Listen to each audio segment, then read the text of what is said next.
যারা আমাকে পড়েন বা আমার কথা শোনেন, তাদের জন্য বার্তা আমার শুধু এটা যে আমরা হয়তো লেখক, কবি, সাহিত্যিক, বক্তা কোনোটাই হতে পারছি না। আমাদের জীবনে এইটা কোনোটা হওয়ার ইচ্ছা নাই। আমরা একটা মুভমেন্টে আছি, একটা সংগ্রামে আছি। এই সংগ্রামটা একটা স্বাধীনতা আর ইনসাফের একটা সংগ্রামের লড়াই। আমি যে কবিতাটা পড়েছিলাম যে দাঁড়িয়ে আছে যুগপদ বিশ্বাস জননী, অনেকে এটা ভুলভাবে এডিট করেছে।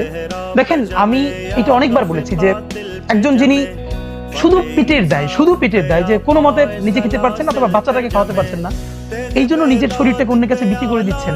এই লজ্জা আমার থাকা উচিত যে আমার দেশে একজন নারী শুধু পেটের দায় সন্তানকে খাওয়ানোর জন্য শরীরটা বিক্রি করছেন, আর আমি তার বেশ্যা ডাকি। আবার আমাদের তো মরে যাওয়া উচিত লজ্জায়।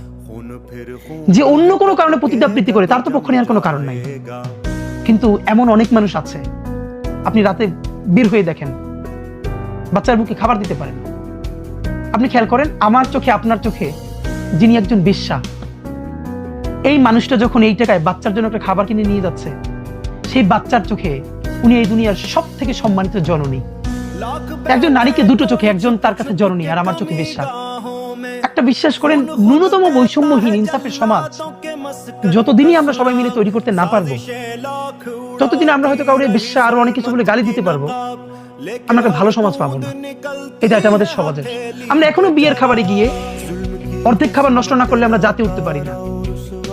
আমরা এখনো যেই পরিমাণ কমিউনিটি সেন্টারে একটা বিয়ের প্রোগ্রামে খাবার নষ্ট হয়, এদেশে এখনো ডাস্টবিন থেকে খাবার তুলে, আপনারা রাত্রিতে দেখবেন, কালকে মগবাজারে দেখেছি রাত্রিতে বাচ্চারা খাবার তুলে খাচ্ছে।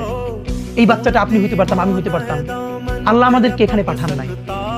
তাহলে যে এখনো ডাস্টবিন থেকে খাবার তুলে খাচ্ছে, সেই দেশে আমি ফুটানি করে আমি বিয়েতে খাবার নষ্ট করি, আমার অফিসে খাবার নষ্ট করি, প্রতিদিন ফ্রিজ থেকে এত খাবার ফেলে দেই, আল্লাহ জিজ্ঞেস করলে আপনি আমি জবাব দিব কি ভাই?